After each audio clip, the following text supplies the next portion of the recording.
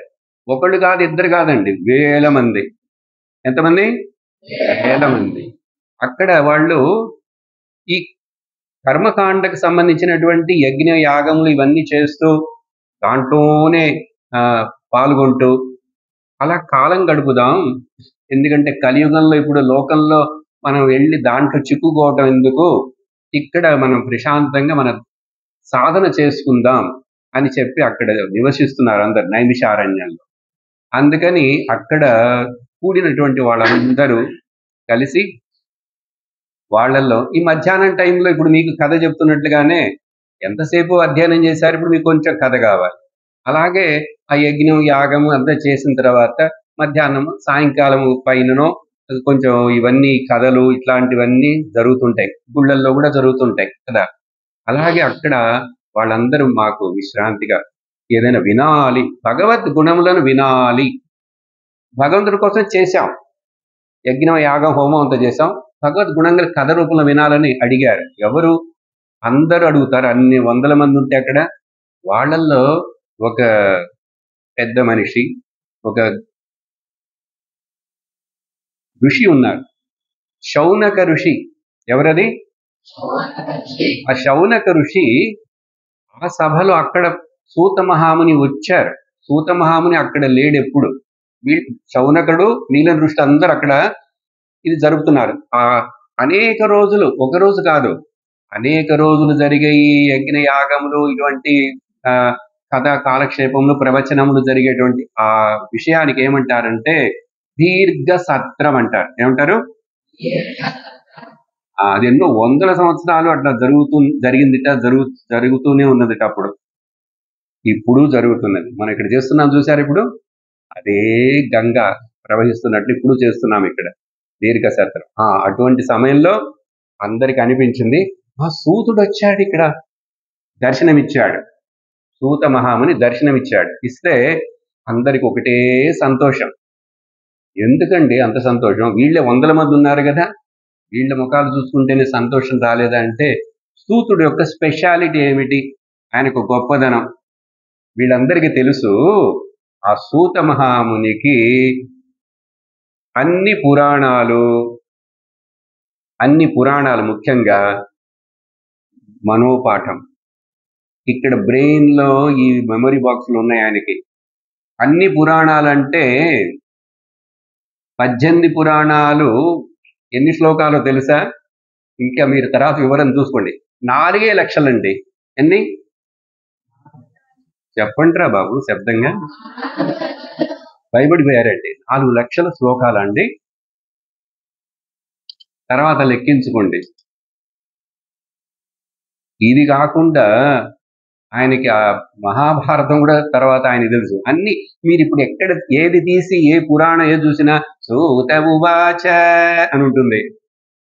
మీరు లలితా సహస్రనామం తీయండి, అది తీయండి, ఏదైనా చదవండి. శౌనక ఉవాచ అంటే శౌనకులు అడిగారు, సూతుడు సమాధానం చెప్పారు. అట్లాంటి గొప్ప వాళ్ళు వీళ్ళిద్దరి వలన మనకి ఇప్పుడు దొరికేటువంటి ఈ పురాణాలు, ఆ కథల రూపంలో ఉన్నటువంటి పురాణాల్లో గూఢముగా ఉన్నటువంటి విషయాలన్నిటినీ చెప్పి ఈ రోజు కూడా మనకి ఇట్లా పుస్తకం రూపంలో అన్ని 18 పురాణాలు దొరుకుతున్నాయంటే ఎంత గొప్ప. అవి ప్రింట్ చేసి జనానికి చాలా తక్కువ ఖరీదులో ఇస్తున్నటువంటి ఆ గీతా ప్రెస్ వాళ్ళు ఎంత ఉదార స్వభావులు. కాబట్టి అవి దొరికినాయి వాళ్ళిద్దరి వల్లనే. అప్పుడు మరి వాళ్ళిద్దరి గురించి కొంచెం తెలుసుకోవాలి కదా, తెలుసుకోవాలక్కర్లేదా? అందరూ నాకు సమాధానం చెప్పాలని చెప్పాను. అందరూ చెప్పాలి, తెలుసుకోవాలి, తలైన ఊపాలి. ఓకే, అప్పుడు మీరు నేను చెప్పేది వింటున్నారని నాకు తెలుస్తుంది, చూస్తే కూడా తెలుస్తుంది.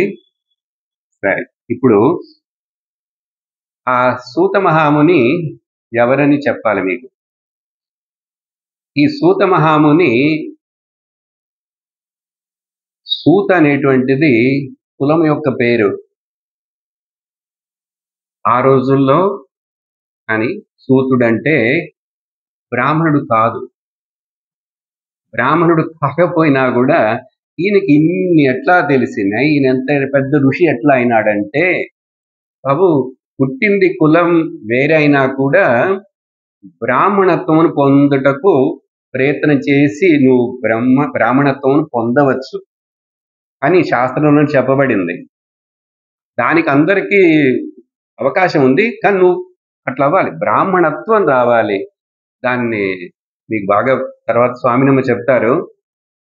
కుల బ్రాహ్మణుడు ముఖ్యం కాదు, శాస్త్రం ప్రకారం చూస్తే గుణ బ్రాహ్మణుడు ముఖ్యం అంటుంది. ఇది మీరు జాగ్రత్తగా వినాలి. ఈ మనకు ఇన్ని క్యాంపులు మొత్తంలో అదొకటి ఇంపార్టెంట్ పాయింట్ గా ఉంటుంది. దాన్ని ఎక్కడెక్కడ మీకు వివరించాలో స్వామినమ్మ చెప్తారు. ఇక్కడ సందర్భం వచ్చింది కాబట్టి నేను కొంచెం చెప్తున్నాను. సూత అనేటువంటి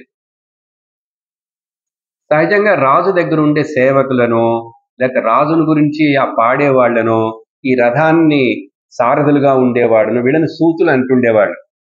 మన విదురుడు కూడా అట్లాంటి వాడే. విదురుడు సూతుడు, కానీ విదురుడు ఎంత గొప్పవాడు. ఆ విదుర నీతిని మనం పొగుడుతున్నాం కదా, దాన్ని మనందరికీ తెలియజేయాలి. ఆ స్కూల్స్ లో, విద్యాలయాల్లో సబ్జెక్ట్ గా పెట్టాలని పెద్దవాళ్ళందరూ ఆశిస్తున్నారు. అంత చక్కటి అతని యొక్క మెదడు, ఆ విషయాలు ఆయన చెప్పినవి. మరి సూతుడు అయి ఉండి కూడా ఎట్లా అన్ని చెప్పాడంటే బ్రాహ్మణ గుణం ఉంది లోపల, అది ముఖ్యం. అది ఇక్కడ చూస్తున్నాం. సూతుడు ఈయన, ఇతని యొక్క ఒరిజినల్ పేరేంటో తెలుసా? కానీ అన్ని చోట్ల సూతముని, సూత మహాముని అన్ని రాసుంటుంది. ఇది తెలుసుకోవాలి మీరు. ఈయన యొక్క గొప్పదనం ఈ పేరులో తెలుస్తుంది. సంస్కృతంలో ఆ పేరులోనే గొప్పదనం ఉంటుంది. మీ పేర్లు కొంతమంది నాకు తెలుసు. ఇప్పుడు చరణ్ పేరు తెలుసు, రాఘవన్ పేరు తెలుసు, సిద్ధాంత్ పేరు తెలుసు, అశ్విన్. ఆ పేరు యొక్క, మీ పేరు యొక్క అర్థం మీరు ముందు తెలుసుకోవాలి. ఈ క్యాంప్ అయిపోయే లోపలనే తెలుసుకోగలిగితే తెలుసుకోండి, ఆ పేరులోనే చక్కటి అర్థం ఉంటుంది. ముఖ్యంగా మన సనాతన ధర్మం, హిందూ సంప్రదాయం ఇళ్లల్లో మన పేర్లన్నీ ఎంతో అర్థంతో కూడున్నాయి. ఆ అర్థాన్ని తెలుసుకుంటేనే మనకు ఒక ఆనందం రావాలి. ఈ అర్థానికి తగినట్లుగా నేను జీవించాలని తెలియాలి. అందుకని ఉత్సాహం, ఇన్స్పిరేషన్ ఎక్కడి నుంచో కాదు, నా పేరులో నుంచే నేను పొందాలి. అలాగే ఇక్కడ ఆ సూత పేరు పక్కన పెడదాం. ఆయన కులం గురించి. ఈయనకి పేరు ఉగ్రశ్రవస్. చెప్పండి. అంటే అర్థం ఏమిటంటే, ఈయనకి అండి ఆ చెవులుట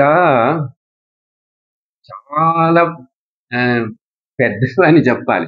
పెద్దవంటే ఏంటి, ఇంత చెవులు ఉంటాయండి ఏనుగులాగా? అట్లా కాదు, చెవులు మామూలుగానే ఉంటాయి, వినటంలో ఉద్దండు. నిన్నటి నుంచి స్వామినమ్మ చెప్తున్నారు కదా, ఎట్లా వినాలి, ఎట్లా కూర్చోవాలి ఏకాగ్రముగా అనేది.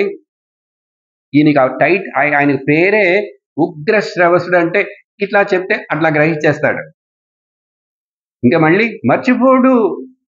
అందుకని ఆయన అందరూ సూతమామని రండి రండి రండి, ఆసీనం, కూర్చోండి, ఆసనం తీసుకోండి అని చెప్పి ఆయనకి సేవ చేసి ఆయన దగ్గర నుంచి అడిగి తెలుసుకున్నారు. ఎప్పుడు కూడా గురువుల దగ్గర నుంచి, పెద్దల దగ్గర నుంచి అడిగి తెలుసుకోవాలి, నాకు చెప్పండి, నాకు కావాలి అని. అలాగా ఈయన పేరు ఉగ్ర శ్రవస్. అంటే వినటంలో ఉద్దండు. ఆయనకి మించిన వాళ్ళు ఇంకొకళ్ళు లేరు. అందుకనే 4 లక్షల శ్లోకాలు ఇక్కడ పెట్టుకున్నాడు ఆయన. ఈయనకి ఎట్లాగంటే అంత శక్తి వచ్చింది అనేది ప్రశ్న వస్తుంది కదా. ఆయన తండ్రి యొక్క గొప్పతనం చూడండి. ఆయన తండ్రి రోమహర్షణుడు. ఎవరు?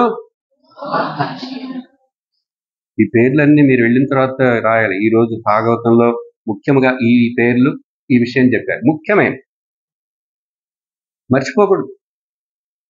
రోమహర్షణుడు, ఆయన పేర్లు చూడండి గొప్పతనం. అంటే ఏంటో తెలుసా అర్థం?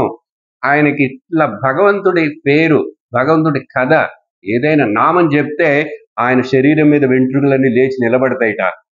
హ్యారిపులేషన్ అంటారు, ఒళ్ళు జలతరిస్తుంది అంటారు కదా, వెంట్రుకలన్నీ లేచి నిలబడతాయి. నాకు ఇప్పుడు కథ చెప్తుంటే అట్లాగే ఉంది.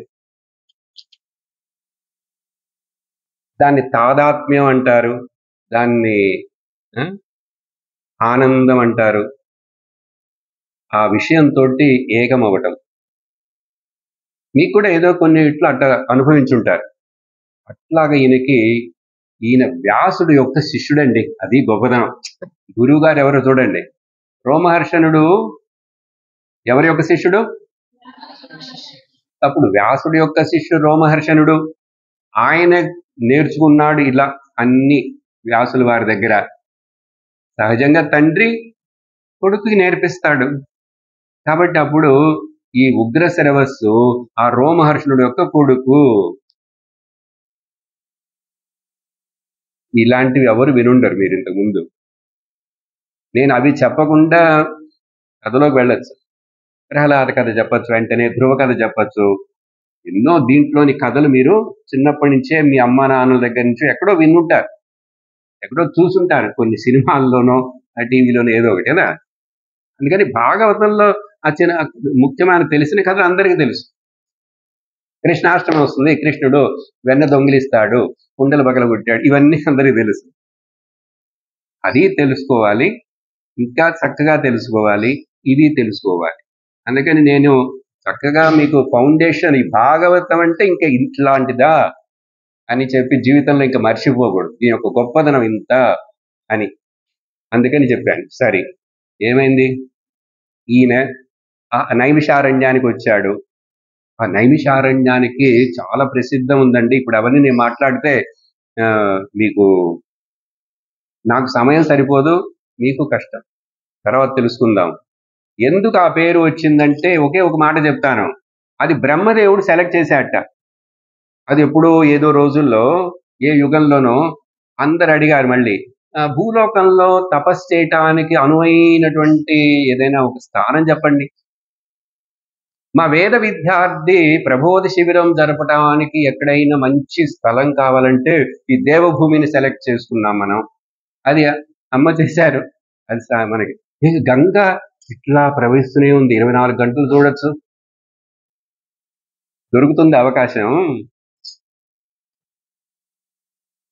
దొరకదు. దొరికింది మనకందరికీ.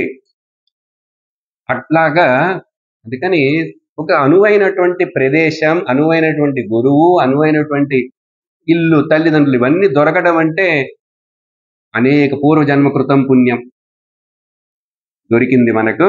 మనం అప్పుడు చాలా పుణ్యం చేసిన వాళ్ళం అని మొదట తెలుసుకోవాలి.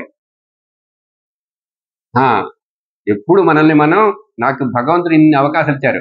మనిషిగా పుట్టాను, బ్రాహ్మణుడిగా పుట్టాను, వేదాన్ని సెలెక్ట్ చేసుకున్నాను, అది కూడా విద్యారణ్యంలో నేను గురుకులంలో చేరాను. అది కూడా ఇంకా ఇదో ఋషికేశ శిబిరానికి వచ్చాను. ఎంత అదృష్టం, చెప్పలేనంత అదృష్టం. ఎంత అదృష్టం? అలా చెప్తే నాకు నచ్చదు. చేతులు లేపండి. చెప్పలేనంత అదృష్టం. నేను పిల్లవాడిలాగా యాక్షన్ చేస్తున్నా మీకోసం, మీరందరేమో అట్లాగే చూస్తున్నారు నన్ను. ఈ 6 రోజులు 12 రోజులు నేను పిల్లవాడిని అయిపోతాను, మీరు పిల్లలే. అక్కడ సమయం వచ్చినప్పుడు అట్లా ఉండాలి. గురువు గారి ముందు వేదం చదివేటప్పుడు అట్లా కూర్చోవాలి అక్కడ. సంతోషం. సరే, అడిగారు. ఏమడిగారు అది ముఖ్యం. ఏమడిగారంటే, ఈ ప్రశ్న చాలా ముఖ్యం అండి. ఇంట్రడక్షన్ అయిపోయింది. శౌనకుడు అందరి యొక్క రిప్రజెంటేటివ్ గా అక్కడ అడిగాడు. ఏమడిగాడంటే, శౌనక ఉవాచ, ఇది ఇక్కడ ఉంది, నేను చదివేది.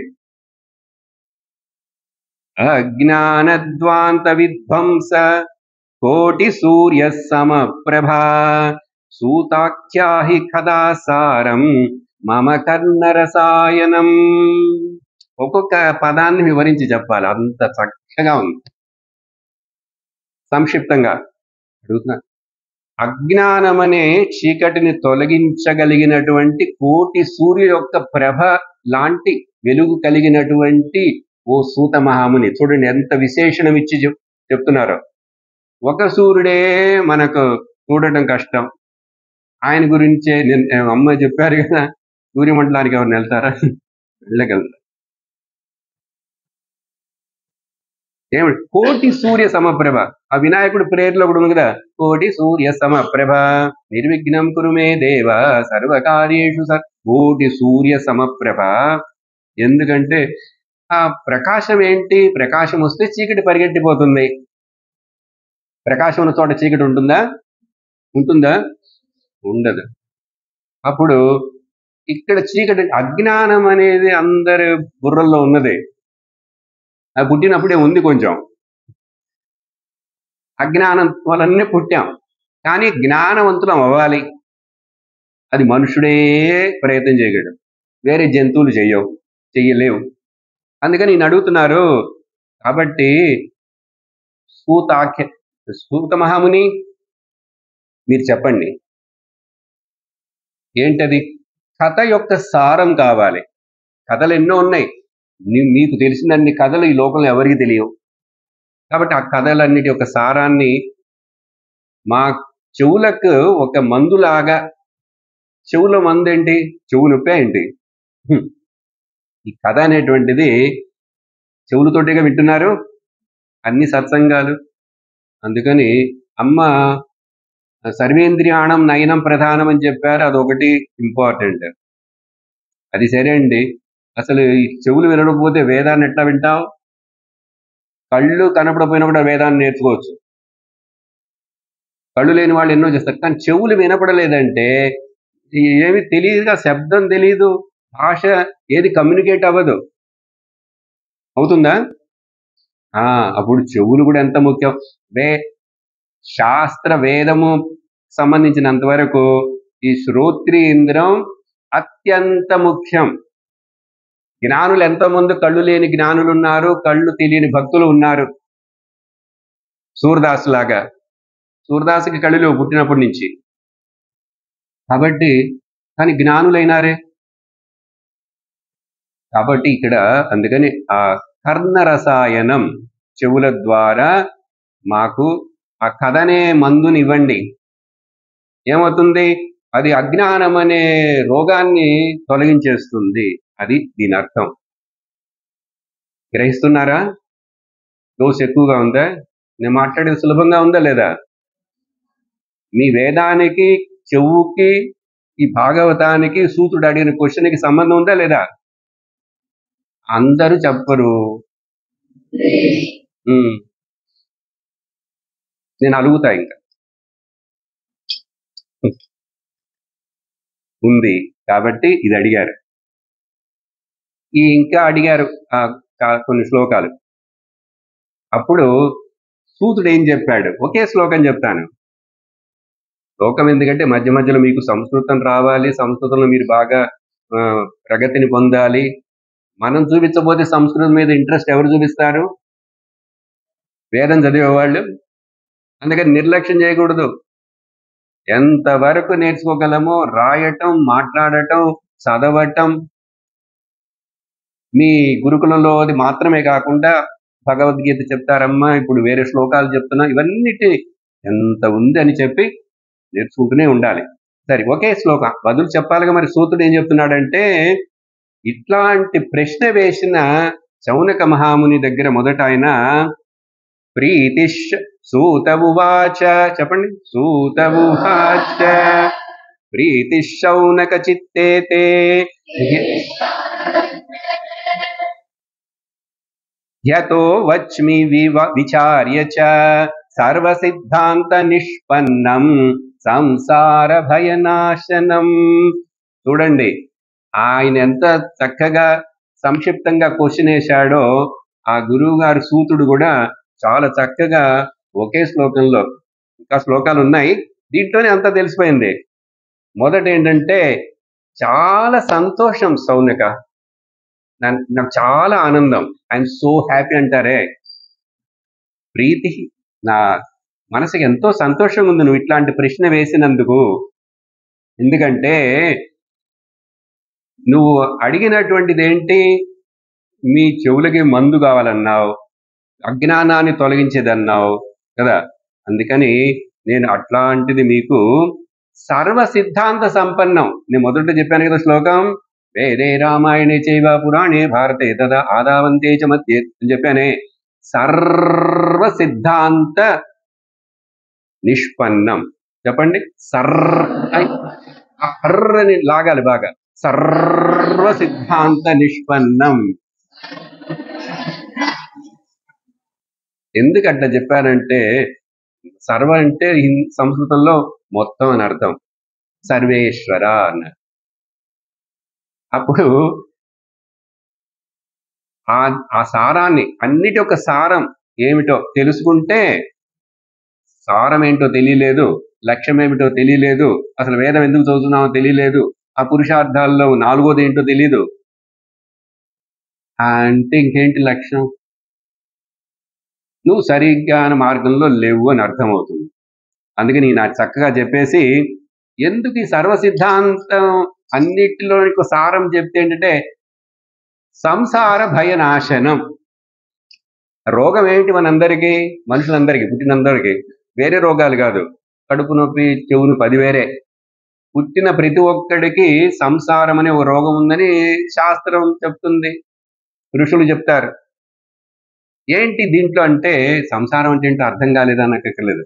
భయం, కోపం, తాపం, కామ, క్రోధ, లోభ, మోహ, మద, మాత్సర్యములు అనేటువంటి 6 శత్రువులు మన హృదయంలోనే ఉండి మనల్ని అటాక్ చేస్తున్నటువంటి 6 టెర్రరిస్టులు. అందుకని మొదట్లో వాళ్ళని జయించాలి. ఎవరు జయించగలరు? దానికి కృష్ణుడు చెప్తాడు ఎవరని, వింటారు తర్వాత.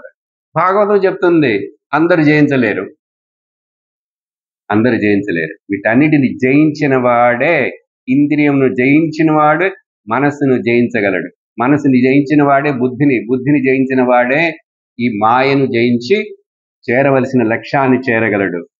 వీటిలో 6 ఏదో ఒకదానికి లోనుడైనాడంటే పతనం. ఏంటది? పతనం, డౌన్ఫాల్ గ్యారంటీ అన్నాడు. అందుకని ఇట్లా సంభాషణ మొదలైన తర్వాత సూత మహాముని, సరే అలాగే మీరు అడిగినట్లుగా ఆ కృష్ణ కథ చెప్తాను. భాగవతమును మీకు ఎన్నో చెప్పుంటారు వేరే, అన్ని ఆయనేగా చెప్పాడు, ఎన్నో రోజులు జరుగుతూనే ఉన్నది, వింటూనే ఉన్నారు. అందుకని అలా చెప్పడం ప్రారంభించినప్పుడు ఒక చక్కటి శ్లోకంతో ప్రారంభిస్తారు. ఈ శ్లోకాన్ని మాత్రం మీరు నేర్చుకోవడానికి ప్రయత్నం చేయాలి. దీని యొక్క అక్షరములను తర్వాత నేను పంపిస్తాను, అది ఎట్లా రాయాలి, మీకు ఎట్లా చేరాలనేది చూస్తారు. ఇప్పుడు మీరందరు దాన్ని తిరిగి చెప్పాలి, నాతో పాటు కొంచెం యాక్షన్ కూడా చేయాలి. చిన్న శ్లోకం, ధ్యాన శ్లోకం, సూత మహాముని భాగవతాన్ని చెప్పే ముందు సౌనకాది ఋషులందరికీ చెప్పినటువంటిది శ్లోకం. ఇది సూతుడు చెప్పినది, వ్యాసుడు రాసింది కాదు. అర్థమైందా? ఇక్కడ చూడండి అందరూ. సచ్చిదానంద రూపాయ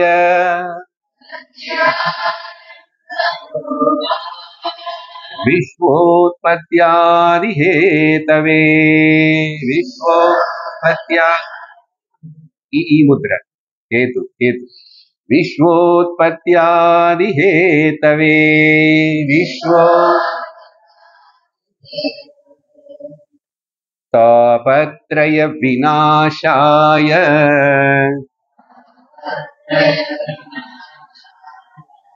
జీవించాలి. 3 రకాల తాపాలు ఉన్నాయి మనందరికి, తర్వాత తెలుసుకుంటారు. తాపత్రయ వినాశాయ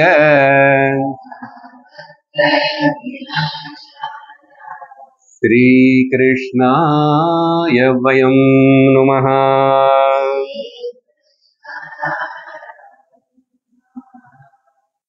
ఇది మాత్రం మీరందరూ మనపాఠం చేసుకోవాలి. ఒక్క శ్లోకం, చక్కటి శ్లోకం, కృష్ణుడి గురించి మాత్రమే కాదు ఇది. దీని అర్థం చెప్పాలి మీకు, అప్పుడే మీకు ఇంకా దాని మీద ఇంట్రెస్ట్ మనపాఠం చేస్తారు. సింపుల్ గా చెప్తాను, కొంచెం అర్థమైపోయి ఉంటుంది కొంతమందికి. చివరిలో ఈ శ్లోకంలో వయం నుమః అని చెప్పబడింది. నమః అంటే మీ అందరికీ తెలుసు, వయం అంటే కూడా మీ అందరికీ తెలుసు, మనందరం అని వాడబడింది.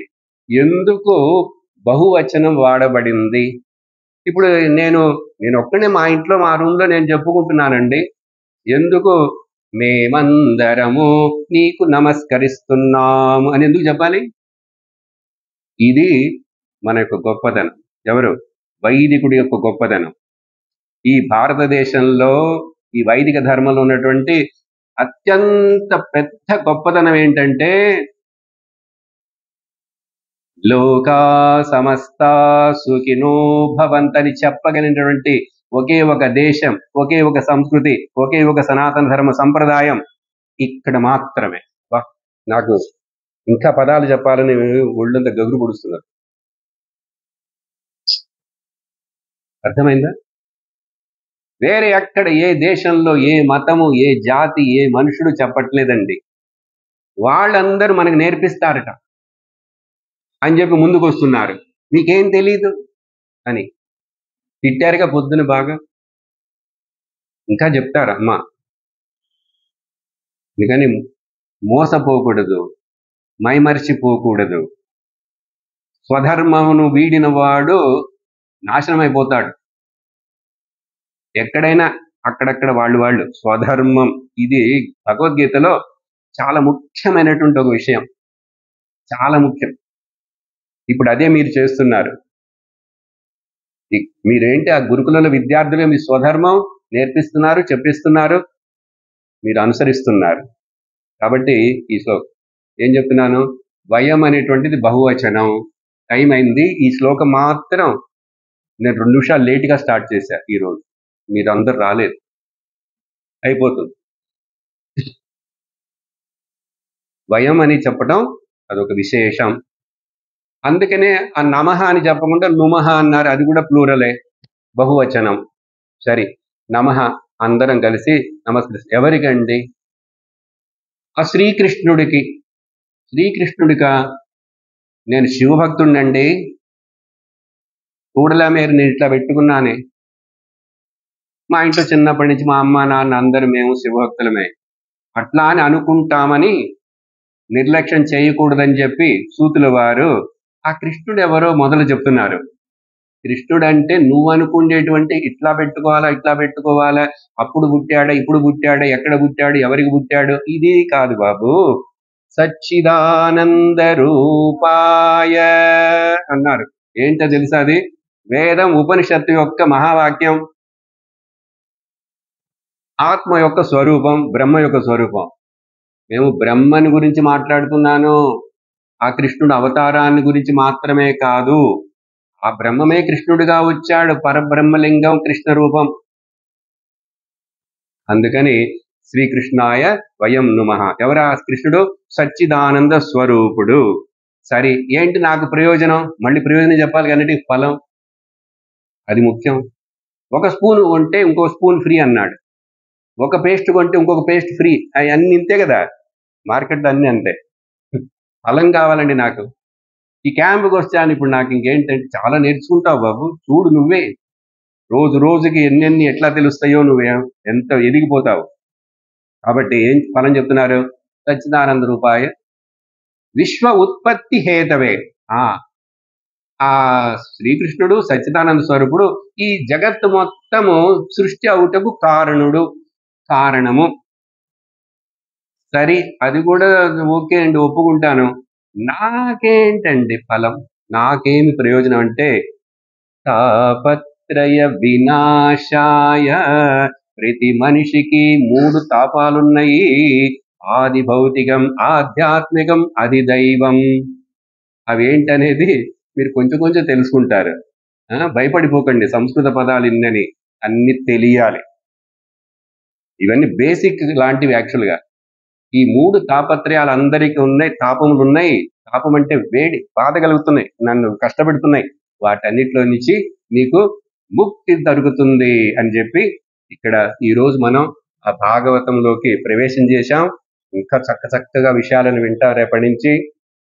ముగించేటప్పుడు కూడా నారాయణ నారాయణ నారాయణ ఓం, నారాయణ నారాయణ నారాయణ ఓం, నారాయణ నారాయణ నారాయణ ఓం, నారాయణ నారాయణ ఓం, లక్ష్మీ నారాయణ నారాయణ నారాయణ ఓం, లక్ష్మీ నారాయణ నారాయణ ఓం, నారాయణ నారాయణ నారాయణ ఓం, నారాయణ నారాయణ నారాయణ ఓం. సర్వత్ర గోవిందనామ సంకీర్తనం. ఓం లోకాః సమస్తాః సుఖినో భవంతు. లోకాః సమస్తాః సుఖినో భవంతు. లోకాః సమస్తాః సుఖినో భవంతు. ఓం శాంతి శాంతి శాంతి. హరి ఓం. శ్రీ గురుభ్యో నమః. హరి ఓం. హరి ఓం తత్సత్.